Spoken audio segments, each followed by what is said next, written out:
नमस्ते बच्चों। हमारे आज के प्रश्न दो हैं हमारे सामने। पहला प्रश्न है, माध्य के प्रकारों के नाम लिखिए। हमने पिछले वीडियो में माध्य क्या होता है ये समझा था और उन्हीं में से दो माध्यों को अंकगणित की सहायता से निकालना सीखा था, जो थे मध्यिका और बहुलक। मध्यिका और बहुलक ये हम सीख चुके हैं। माध्य के प्रकारों के नाम इस प्रकार है। सबसे पहले गणितीय माध्य आते हैं।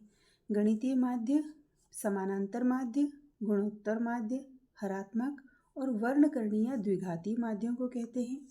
स्थिति संबंधी माध्य जो मध्यिका और बहुलक होते हैं, ये पूरी श्रेणी को प्रदर्शित करते हैं, इसीलिए इन्हें स्थिति संबंधी माध्य कहा जाता है।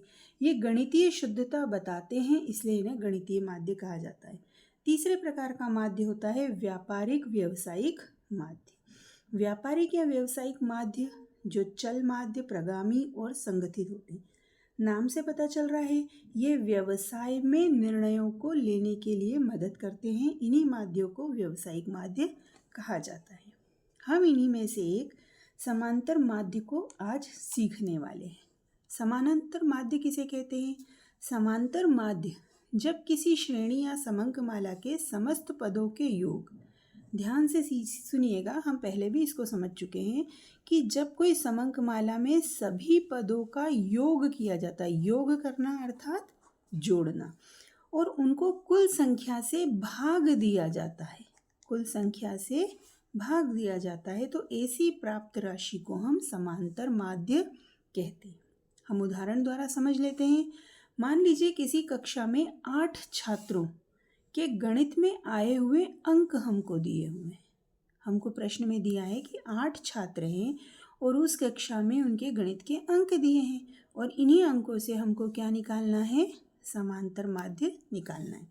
हम क्या फॉर्मूला लिखेंगे? एक्स बार अर्थात माध्य। कौन सा? समांतर माध्य। समांतर माध्य को हम एक्स बार से डिनोट करते हैं। फॉर्मूला है समेशन ऑफ एक्स। समेशन का अर्थ होता है जोड़। ये जो चिन्ह है इसका अर्थ होता है जोड़ना। जोड़ बटे एन। एन हम पहले ही समझ चुके हैं कि यहाँ जितने नंबर होते हैं उन्हें हम एन कहते हैं। यहाँ एन बराबर है 8, और इन सभी का जोड़ अर्थात जितने अंक थे प्रश्न में उन सभी को हम जोड़ लेंगे, और जोड़ने पर जो हमें संख्या मिलती है वो है 320, और उस 320 को हम 8 से भाग देते हैं तो हमें 40 अंक प्राप्त होता है, और यही 40 का अंक हमारा आंसर है अर्थात हमारा माध्य है। दो बातें ध्यान रखिएगा, माध्य को एक्स बार से प्रकट करते हैं और यह औसत भी कहलाता है। निकाला कैसे?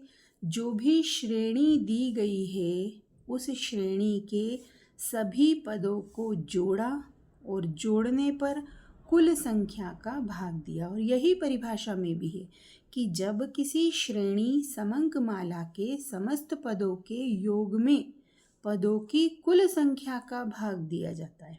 समस्त पदों के योग में, सभी पदों के योग में हमें जोड़ना है सभी पदों को, और उसमें कुल संख्या अर्थात n का भाग दिया, तो हमारे पास क्या आता है? हमारे पास आता है माध्य।